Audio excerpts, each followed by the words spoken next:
Hello guys, once again welcome to Bright star English classes. सभी का class 8 में हार्दिक स्वागत है। सभी एक बार bright star English classes channel को सब्सक्राइब ज़रूर से कर दें, क्योंकि यहाँ पर चल रही है बहुत ज़्यादा इंपॉर्टेंट सीरीज जो सभी एग्ज़ामों के लिए बेहद इंपॉर्टेंट साबित होने वाली है। तो जो आज का एडिटोरियल है वो क्या है? Corridors of death on elephant death on tracks. जो ट्रैक्स पर एलिफेंट्स की जो डेथ हो रही है उसके बारे में बात चल रही है। मौत का दरवाज़ा, ठीक है।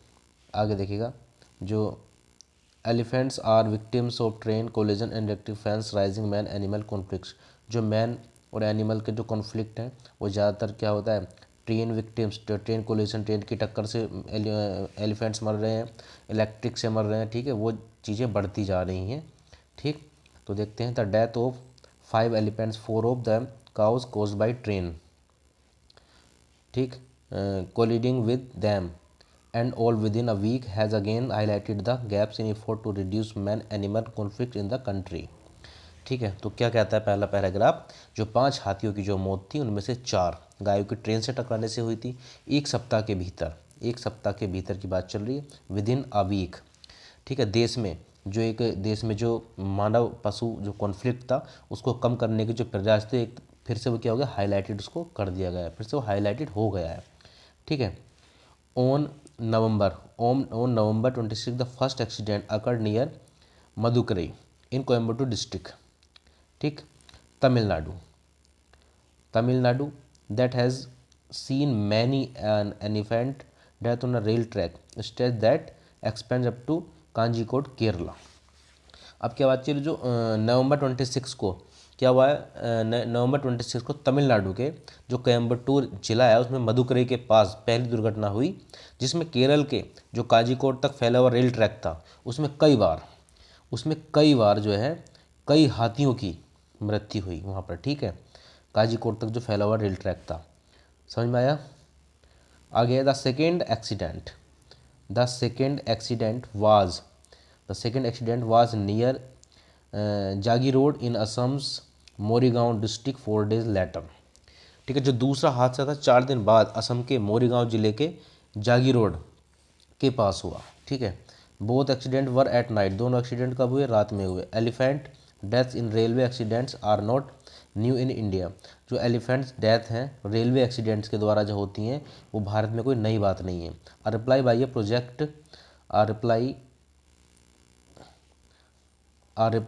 a project elephant division of the union minister environment forest and climate change in May to a set of RTI questions highlighted reasons other than natural causes having led to the killing of 1160 elephants over 11 years ending December 2020. 741 deaths were due to electrocution railway accident, accounting for 186 cases, poaching और 169 and poisoning और 64। Okay, अब क्या है यहाँ पर देखिएगा, जो केंद्रीय पर्यावरण और जलवायु परिवर्तन मंत्रालय है, ठीक है। जो जलवायु परिवर्तन मंत्रालय है, क्लाइमेट चेंज, ठीक है। तो इसके जो प्रोजेक्ट, मतलब जो प्रोजेक्ट हैं इनकी बात चल रही है, जिनके जो प्रोजेक्ट हैं एलिफेंट डिवीज़न द्वारा मई में एक आरटीआई सवालों के जवाब में क्या हुआ वहाँ पर? जवाब में प्राकृतिक कारणों के अलावा अन्य कारणों पर भी प्रकाश डाला गया, क्योंकि दिसंबर 2020 की बात चल रही है। क्योंकि दिसंबर 2020 में क्या हुआ था? दिसंबर 2020 में जो 11 वर्षों में जो दिसंबर 2020 एंडिंग हुआ था, ठीक है, वहाँ पर एक पूरा उसका वो निकाला गया था कि 11 वर्षों में 1160 हाथियों की हत्या हुई थी। 11 वर्षों में क्या हुआ था? जो 1160 पूरे वर्ष की बात चली है, 1160 हाथियों की क्या हुई थी? मृत्यु हुई थी। उसमें कैसे हुई थी, क्या था उसमें क्या, जिसमें बिजली के जो झटकों से जो मरे थे हाथी, जो इलेक्ट्रोक्शन से होते वो कितने थे? वो बिजली के झटकों से 741 थे, ठीक है। 741 बिजली से हुए, ठीक है। और उसके बाद में 86 कैसे हुए, ठीक है, 186 कैसे हुए, ठीक है। 4 केसेस पोचिंग जो शिकार हुआ उनका, और 169 कैसे हुए जो एक तरीके से अवैध शिकार हुआ, नहीं हाँ अभी शिकार वाले 186 है, और 169 पॉइजनिंग, और 169 जो है जिनको एक तरीके से जहर से वो मारे गए, और 64 ठीक है। और the pattern of train accidents involving elephants has been studied by different stakeholders. और ये जो एक तरीके से जो बात ये बताई गई है, एक तरीके से कह सकते हैं कि हाथियों से जुड़ी जो दुर्घटनाएं थी, ठीक है, उसका जो पैटर्न का जो अध्ययन था रेलवे वन और वन्य जीव विभाग द्वारा जो हुआ था, और उसके साथ साथ जो विभिन्न हितधारक थे जो इस बात को बोलने में सक्षम थे, जो इस बात को बोलने में क्या थे, इस बात को बोलने में सक्षम थे, जिसको क्या था, जिसको ऑथोरिटी थी, ठीक है, उनके द्वारा किया गया ये फैसला, ठीक है। विशेष रूप से मधुकरी खंड के संबंध में था ये वाला, ठीक है। कहाँ के संबंध में था, मधुकरी के खंड के संबंध में था, क्योंकि वहाँ पर जो ज़्यादा एक्टिविटीज़ ऐसी हुई थी, ठीक है, विशेष रूप से वहीं के लिए ये बात कही गई थी, ठीक है, specially with regard to Madhukari state, ठीक है। आगे that a greater number of casualty, next है the greater number of casualties getting reported are in elephant passage has been confirmed by the C&AG in its latest compliance audit report on the Ministry of Railways। क्या है देखो जो CDG ने rail मंत्रालय पर क्या हुआ, CDG ने रेल मंत्रालय पर क्या किया, अपनी नवीनतम अनुपालन लेखा परीक्षा रिपोर्ट में, जो उनकी नवीनतम अनुपालन रिपोर्ट थी, ठीक है, जो रिपोर्ट थी उसमें क्या हुआ देखो, जो नवीनतम अनुपालन लेखा परीक्षा जो नवीनतम अनुपालन रिपोर्ट थी, ठीक है, ऑडिट रिपोर्ट थी, उसमें क्या पुष्टि की, ये पुष्टि की है कि जो हताहतों की संख्या अधिक थी, उसमें क्या था, जो C&AG in latest compliance audit report on the ministry of railways, क्या जो अनुपालन लेखा परीक्षा रिपोर्ट में पुष्टि ये की है कि जो हताहतों की संख्या थी वो अधिक है, जो हाथी जो मार्ग में मारे जाते हैं, बात ये चल रही है, जो ज़्यादातर जो हाथी मार्ग में मारे जाते थे, ठीक है, जो वे में, ठीक है, ऑन द वे, कभी ट्रैक पर, कभी रेलवे ट्रैक पर, कभी रास्तों पर, कभी किसी, तो वो ज़्यादा उसकी संख्या रही है। तो ये था आपका एडिटोरियल, ठीक है, 4 दिसंबर का, ठीक। अब चलते हैं एरर डिटेक्शन की तरफ। तो एरर डिटेक्शन देखिएगा, सबसे पहला क्या है question, were you in my position what will you do.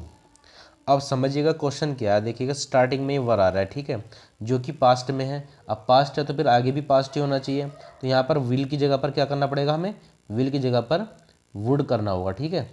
तो सेंटेंस बिल्कुल ठीक हो जाएगा। पार्ट सी में एरर है, यहाँ पर विल की जगह पर हमें वुड का यूज करना होगा, ठीक। नेक्स्ट चलते हैं, I can give you no assurance regarding the voracity of his statement, ठीक है। अब क्या होता है देखो, यहाँ पर क्या होना चाहिए, यहाँ पर वोरासिटी नहीं आना चाहिए, और वो क्यों नहीं आना चाहिए वोरासिटी, देखेगा यहाँ पर वोरासिटी नहीं आएगा, ठीक। वोरासिटी क्यों नहीं आएगा, यहाँ पर सबसे पहले हम ये देखते हैं वोरासिटी होता क्या है। यहाँ पर हमें चल रही है उसकी जो स्टेटमेंट है ना, स्टेटमेंट की बात चल रही है कि स्टेटमेंट हमें कैसा चाहिए, ठीक है, स्टेटमेंट कैसा चाहिए। तो स्टेटमेंट को सच्चाई के साथ स्टेटमेंट चाहिए, तो उसके लिए जो इसकी वोरासिटी की जो स्पेलिंग होती है ना, वी के आगे ई लगता है, VERACITY। और जो वोरासिटी होता है, वोरासिटी क्या होता है, वो होता है लालच, क्या होता है वो, ग्रीड होता है, वो ग्रीड होता है, ठीक है। तो यहाँ पर वोरासिटी की जगह पर वेरासिटी हमें करना होगा, ठीक है। तो सेंटेंस बिल्कुल हमारा करेक्ट जाएगा। पार्ट सी में एरर है, वोरासिटी नहीं आएगा यहाँ पर, उसकी जगह पर क्या आएगा, VE स्पेलिंग, यहाँ पर ओ की जगह पर ई लगेगा, क्योंकि वोरासिटी क्या होता है, ये होता है ग्रीड, क्या होता है ये, ग्रीड मतलब लालच, और वेरासिटी क्या होता है सच्चाई। वहाँ पर क्या जरूरत है, सच्चे स्टेटमेंट की, ठीक है। आगे क्वेश्चन नंबर 3 पर चलते हैं, देखिएगा, he doesn't want to cooperate with nobody, ठीक है। तो देखो निगेटिव सेंस में चल रहा है सेंटेंस, ठीक है, निगेटिव सेंस में चल रहा है, तो he doesn't want to cooperate with nobody, तो यहाँ पर क्या होना चाहिए, नोबडी जगह पर हमें क्या करना होगा, एनीबडी यहाँ पर करना पड़ेगा, ठीक है, एनीबडी, यहाँ पर नोबडी का कोई सेंस नहीं है, ठीक। तो पार्ट सी में यहाँ भी एरर बन जाएगा, ठीक। There is no plenty of district in the British islands moist enough for cotton manufacturer, ठीक है। तो यहाँ पर क्या होना चाहिए, देखो, ठीक है, there is no plenty of districts. अब जब भी देखो देयर स्टार्टिंग में आ जाता है ना, देयर, तो जब देयर स्टार्टिंग में आता है तो देयर के आगे जो सब्जेक्ट आ रहा है ना, वो जो सब्जेक्ट आता है ये इन्वर्जन में कहलाता है, ठीक है। देयर जब भी आता है इन्वर्जन के रूप में आता है।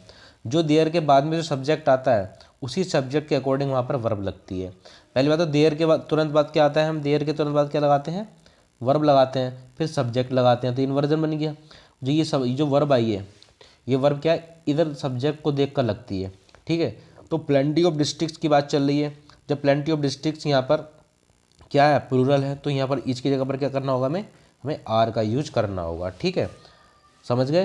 एरर किस पार्ट में, एरर पार्ट ए में है, ईच की जगह पर हमें आर का यूज करना होगा, ठीक है। Next question number 5, remember always you are one but among others, ठीक है। तो यहाँ पर remember always you are one but among others, तो वन बट क्या होता है, बट वन तो कुछ होता है, वन बट नहीं होता, ठीक है। बट वन होता है स्पेशल या यूनिक कह सकते हैं। तो यहाँ पर क्या, रिमेंबर, हमेशा याद रखो कि तुम क्या हो, तुम जो बहुत सारे लोग होते हैं उन सभी में क्या हो, बट वन हो, ठीक है, बट वन। तो यहाँ पर बट वन करना होगा, बट वन मतलब यूनिक, क्या होता है, यूनिक होता है, ठीक है। तो यहाँ पर बट वन वन बट ना लगाकर बट, यहाँ पर क्या करना होगा, मैं बट वन का यूज करना होगा। तो किस पार्ट में एरर, बी पार्ट में यहाँ पर एरर होगा, ठीक है। तो आगे चलते हैं, मोस्ट वोकेबलरीज है, इसको देख लेते हैं। तो पहली देखो ये इलेक्ट्रोक्शन, ठीक है। इलेक्ट्रोक्शन क्या होता है, इलेक्ट्रोक्शन होता है बिजली द्वारा प्राणदंड जो लिए जाते हैं उसे इलेक्ट्रोक्शन बोलते हैं, ठीक है। ये आपने, ये एडिटोरियल की बुक है, ठीक है। द इंजरी और killing of someone by electric shock, electric के द्वारा शॉक दिया था उसको बोलते हैं हम इलेक्ट्रोक्शन, ठीक है। नेक्स्ट है पोचिंग, पोचिंग होता है अवैध शिकार होता है, poaching the illegal killing of wild life, जंगली जानवरों को मारना। आगे बायोडाइवर्सिटी, बायोडाइवर्सिटी क्या होता है, देखो, the variety of plant and animal life in the world और in the particular habitat a high level of which is usually considered to be important and desirable, ठीक है। तो जैव विविधता को हम क्या बोलते हैं, बायोडाइवर्सिटी बोलते हैं, ठीक। नेक्स्ट है एक्सपेडाइट, नेक्स्ट है एक्सपेडाइट, मेक एन एक्शन और प्रोसेस हैपन सूनर और बी एकम्प्लिश मोर क्विकली, ये होता है शीघ्र, इसको बोलते हैं हम शीघ्र से कोई काम का हो जाना, क्या होता है, एक्सपीडाइट होना, ठीक है। नेक्स्ट है हमारा सैनिटेशन, सैनिटेशन क्या होता है, द एक्शन और प्रोसेस ऑफ मेकिंग और organism abnormally sensitive for a foreign substance, ठीक है। ये तो संवेदीकरण होता है, ठीक है। जैसे संवेदीकरण, संवेदनशील होता है उसको ही संवेदीकरण के रूप में जानते हैं, ठीक है। तो क्या होता है, संवेदीकरण इसका हो जाएगा, ठीक। नेक्स्ट है ईडियम्स, ईडियम्स पढ़ते हैं। सबसे पहला ईडियम हमारा cock a snook, cock a snook, so important contempt, कायरता दिखाना, क्या होता है, कायरता दिखाना। और ये feather one's nest to enrich oneself by taking advantage of one position, मतलब अपनी पोजीशन का फ़ायदा उठाकर, पोजीशन का फ़ायदा उठाकर, ठीक है, किसी से क्या उठाना, लाभ प्राप्त करना, अपनी पोजीशन का, पद का फ़ायदा उठाकर लाभ प्राप्त करना। ब्लैक ओक्स, मिसफॉर्चून, दुर्भाग्य। और feather one's in one's cap, additional success, अतिरिक्त सफलता बोल सकते हैं। A sitting duck, an easy prey, एक आसान शिकार, आसान कार्य बोल सकते हैं इसको, ठीक है। आगे है वन वर्ड, ठीक है। वन वर्ड पे चलते हैं, देखिएगा वन वर्ड, वन वर्ड में सबसे पहला वन वर्ड है हमारा एल्ट्रिज्म, क्या है, एल्ट्रिज्म, पहला वन वर्ड है एल्ट्रिज्म, ठीक है। तो द फिलॉसफी प्रैक्टिस बाय एल्ट्रिज्म, ठीक है। जो फिलॉसफी है, जो दर्शन शास्त्र प्रैक्टिस किसके द्वारा किया था, परोपकारियों के द्वारा जो किया जाता है उसको क्या बोलते हैं, परोपकारी, क्या बोलते हैं इसको हम, परोपकारी बोलते हैं, ठीक है। अल्ट्रिज्म परोपकारी होते हैं, ठीक है। आगे है alternate, alternate skip one and take other, ठीक है। अल्टरनेट है skip one and take other, बारी बारी से उसको बदलना, बारी बारी से उसको बदलना, ठीक है। नेक्स्ट है अल्टरनेटिव, द अदर चॉइस, ये होता है विकल्प। और अल्ट्रेक्शन, ठीक है, अल्ट्रेशन ये होता है चेंज, बदलना, ठीक है।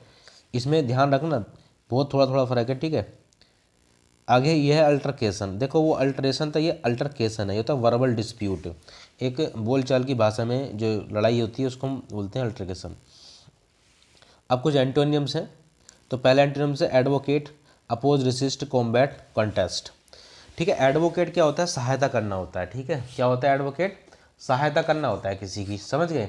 एडवोकेट होता है किसी की सहायता करना, राइट। लेकिन उसके जो अलग मीन है, जैसे रेसिस्ट है, कॉम्बैट है, कॉन्टेस्ट है, ये क्या होता है? ये होता है विरोध करना किसी का। क्या होता है ये होता है विरोध करना। ठीक, क्या होता है? विरोध करना। ओके, तो नेक्स्ट है अफेबल। अफेबल क्या होता है? मिलनसार होता है एक तरीके से, बिल्कुल खुशनुमा। र्यूड, नेस्टी, डिसएग्रेबल, डिस्टेस्टफुल, रिपल्सिव, ये होते हैं घृणित होते हैं। जो मिलनसार है उससे बिल्कुल अलग क्या होते हैं? घृणित होते हैं। ठीक है, आगे नेक्स्ट है अफेक्टेड। अफेक्टेड क्या होता है? देखिए, क्या होता है? बनावटी। क्या होता है? ये बनावटी होता है। ठीक है, यूजुअल, एक्सेप्टेड, ऑथेंटिक, जेन्युइन, ये होते हैं कौन से? असलियत, बिल्कुल बनावट से हटकर, बिल्कुल रियल, जेन्युइन होते हैं। ठीक है, नेक्स्ट है एफ्लुएंस। तो एफ्लुएंस क्या होता है? ये होता है, एफ्लुएंस होता है समृद्धि कह सकते हैं इसको हम, धन कह सकते हैं। तो पॉवर्टी, स्कैर्सिटी, डेफिशिएंसी, डियर्थ और पॉसिटी, ये होता है गरीबी। ठीक है, गरीबी, जहाँ कमी है, धन की कमी है, वो पॉसिटी, डेफिशिएंसी, डियर्थ और पॉवर्टी, स्कैर्सिटी होता है। एफ्लुएंस होता है धन। ठीक है, और अंतिम क्वेश्चन है आज का एम्बिगियस। ठीक है, एम्बिगियस क्या होता है? ये होता है अस्पष्ट। क्या होता है? ये अस्पष्ट, अस्पष्ट बोलते हैं इसको। ठीक है, अस्पष्ट। तो इसके विपरीत क्या हो जाएंगे? इसके एंटोनिम क्या हो जाएंगे? ओबियस, एपरेंट, कॉम्प्रिहेंसिबल या लूसिड। कह सकते हैं इसको स्पष्ट। ये सब क्या है? ठीक है, तो ये सब क्या है? स्पष्ट। क्या होते हैं ये? स्पष्ट। और ये क्या है? अस्पष्ट। ठीक है, तो ये थे आज के क्वेश्चंस कुछ इम्पोर्टेंट।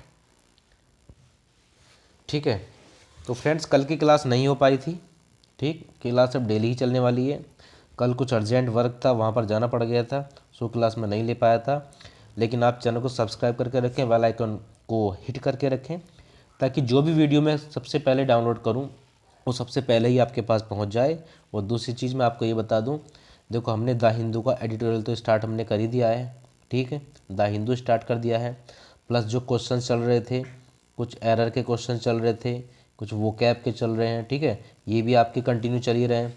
और ये वो क्वेश्चन है जो हर एग्जाम में पूछे जाते हैं, और सारे के सारे क्वेश्चन हमारे ये क्या है? मोस्ट इम्पोर्टेंट है। सारे क्वेश्चन मोस्ट इम्पोर्टेंट हैं। तो इन क्वेश्चनों को अगर आप कंटिन्यू देखते हैं, ठीक है, अगर इन क्वेश्चनों को आप कंटिन्यू देखते हैं, तो मैं दावे के साथ कह सकता हूँ कि आपको इंग्लिश में अच्छे नंबर लाने से कोई नहीं रोक सकता। क्योंकि जो इंग्लिश की जो रीड की हड्डी है वो यही है, जो इंग्लिश की जो रीड है वो यही है। क्योंकि इंग्लिश में देखो कॉम्प्रिहेंशन पूछा जाता है, तो कॉम्प्रिहेंशन आपकी एडिटोरियल से क्लियर होती जाएगी। ठीक है, और एरर पूछे जाते हैं।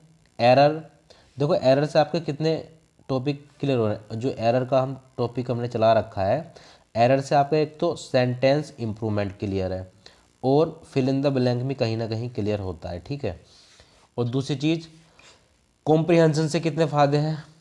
कॉम्प्रिहेंशन से एक तो PQRS क्लियर हो जाता है आपका। ठीक है, और आपका जो क्लोज टेस्ट है, क्लोज टेस्ट में भी आपको सहायता मिलती है। तो आप बिल्कुल टेंशन ना लें, आपको मैं यहाँ पर बहुत सारे अच्छे अच्छे क्वेश्चन आगे भी करवाने वाला हूँ। मैं आने वाले समय में, अभी तो कुछ क्वेश्चन कम हैं, लेकिन आने वाले समय में हर टॉपिक से 5-5 क्वेश्चन मैं उठाने वाला हूँ, जिससे आपको बहुत ज़्यादा फ़ायदा मिलने वाला है।